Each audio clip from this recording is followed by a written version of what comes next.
Selamat pagi Jun People, salam satu visi, satu hati, satu semangat. Salam satu energi bersinergi. Saya Aubry, saya Dimas, menyapa seluruh Jun People pada briefing hari ini. Sebelum kita masuk ke materi briefing hari ini, mari kita saksikan weekly recap minggu kemarin. Selamat menyaksikan.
Mungkin beberapa dari Jun People masih bertanya-tanya bagaimana sih investasi itu dan kenapa sih investasi itu penting? Nah, setelah ini kita akan mendapat insight tentang investasi dari ahli keuangan kita, yaitu Ibu Diana Sulistyowati selaku Chief Finance Officer.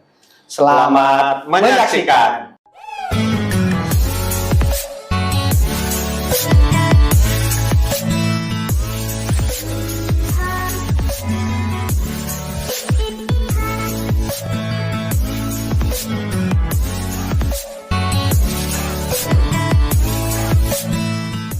Selamat pagi Jun People, salam satu visi, satu hati, satu semangat.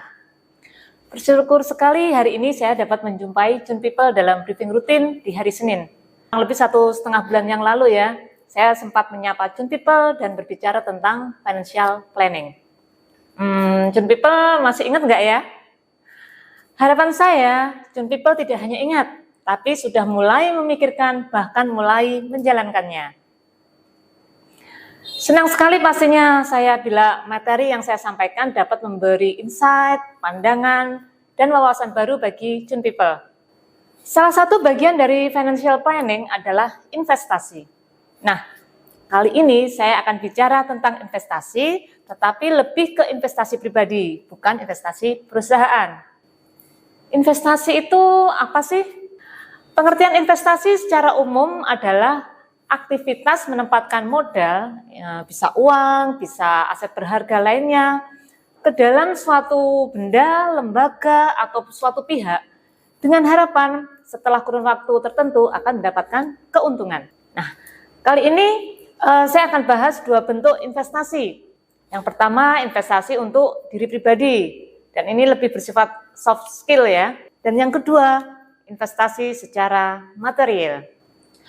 Berbicara tentang investasi untuk diri pribadi merupakan cara tepat dengan menempatkan modal kita ke dalam institusi, lembaga, wadah yang dapat membuat atau mendorong kita meningkatkan kualitas diri, menambah wawasan, serta mendalami dan memperluas skill set kita. Nah, dengan berinvestasi pada diri sendiri akan membuat kita menjadi pribadi yang growth mindset, berwawasan luas, dan makin berpengalaman. Investasi diri pribadi untuk meningkatkan knowledge dan skill set pribadi dapat kita peroleh antara lain melalui misalnya dengan upgrade tingkat pendidikan dari D3, upgrade ke S1, dari S1 ke S2, dan seterusnya. Atau bisa juga melalui ikut kursus atau pelatihan untuk meningkatkan skill kita. Contohnya, ikut kursus bahasa Inggris atau bahasa Mandarin, atau mungkin kursus public speaking untuk meningkatkan skill berbicara kita di depan umum, atau juga kursus brevet dan sebagainya. Bisa juga untuk update pengetahuan dengan melalui ikut seminar, webinar, atau mendengarkan podcast dari orang-orang hebat. Ya, masih banyak cara untuk meningkatkan knowledge atau skill set pribadi kita. Selain investasi diri pribadi yang saya sampaikan tadi, ada juga bentuk investasi yang lebih bersifat material, yaitu berupa saham, deposito, obligasi, asuransi, reksadana, tanah, emas, hingga kripto. Apa saja sih investasi-investasi itu? Akan saya jelaskan nanti satu persatu. Sekarang yang kita perlu tahu dulu, tujuan atau manfaat investasi material ini. Tujuan dan manfaatnya, yaitu yang pertama, kita bisa meraih kebebasan finansial. Siapa sih yang nggak ingin punya kemerdekaan secara finansial? Pasti semua ingin ya. Dan yang kedua, untuk melindungi aset dari kemungkinan inflasi. Dan yang ketiga, meningkatkan aset atau kekayaan. Maksudnya, dari investasi yang kita tanamkan itu akan mendapatkan keuntungan lebih yang mampu meningkatkan aset atau kekayaan. Dan yang selanjutnya, yang tidak kalah penting, yakni dana darurat atau aset darurat. Di mana prinsipnya sama dengan menabung, yaitu menjadikan investasi sebagai penjamin kebutuhan darurat di masa depan. Nah, akan saya jelaskan satu persatu beberapa bentuk investasi ya. Pertama, investasi emas. Investasi emas adalah bentuk investasi termudah yang paling klasik. Investasi emas ini juga dapat berupa fisik, berupa logam mulia, berupa perhiasan, dan emas batangan. Serta bisa juga berupa digital, yaitu berupa voucher emas atau emas digital. Yang ya kita sudah lumrah ya kita temui sekarang ini. Dan yang kedua, investasi saham. Investasi saham juga merupakan jenis investasi yang cukup lama bertahan di pasaran. Saham adalah tanda kepemilikan dalam suatu perusahaan. Nah, bila kita beli saham perusahaan, maka kita termasuk pemilik dari perusahaan tersebut.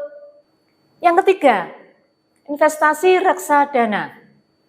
Investasi ini diartikan sebagai wadah yang digunakan untuk menghimpun dana-dana bersama para pemodal untuk diinvestasikan dalam portofolio manajer investasi.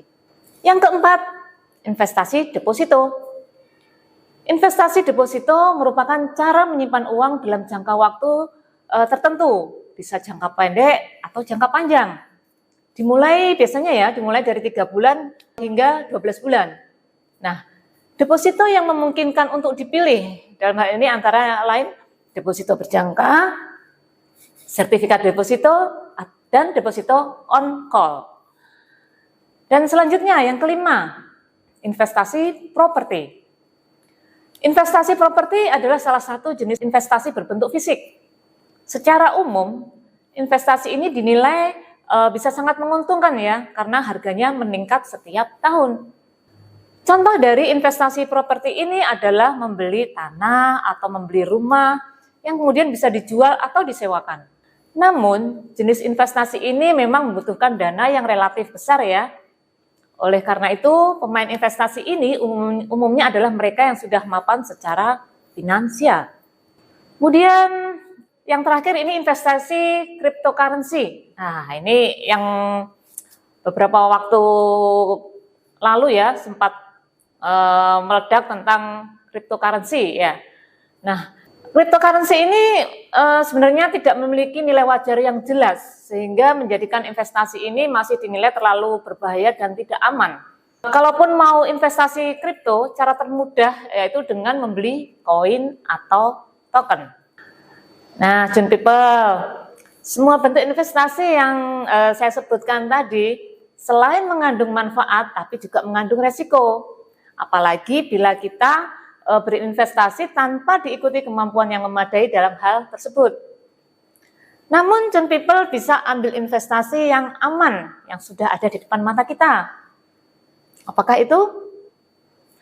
Ya, kita semua kan sudah menjadi bagian dari Koperasi Sumber Dana Makmur Jatimur atau Koperasi SDM Jatim. Kita bisa menabung, deposito, dan menjadi bagian dari Koperasi SDM untuk mendapatkan SHU setiap tahunnya. Ini adalah salah satu cara investasi yang mudah dan aman yang bisa kita lakukan. Selain yang tadi di awal telah saya sampaikan ya. Oke, Jun People, itu tadi adalah sharing knowledge terkait investasi. Semua pilihan ada di tangan Jun People. Mau berinvestasi dengan cara apa, di mana, bagaimana. Yang penting Jun People harus memperhitungkan dulu manfaat maupun setiap resiko yang ada. Oke, Jun People, selamat belajar investasi dan sampai jumpa ya. Salam satu energi, bersinergi. Menarik sekali ya pembahasan investasi ini. Barangkali Jun People sudah bisa membayangkan ya akan seperti apa keuangan di masa depan. Alangkah baiknya kita mulai merencanakan keuangan masa depan sih, karena di masa depan uang 5.000 yang kita miliki kemungkinan tidak akan sama lagi nilainya. Nah, maka dari itu, ayo kita rencanakan investasi ya Jun People. Dan jangan lupa untuk cek kepesertaan koperasi SDM ya Jun People. Sekian dari saya Audrey. Dan saya Dimas pamit undur diri. Salam satu energi, bersinergi. Selamat beraktivitas dan tetap semangat.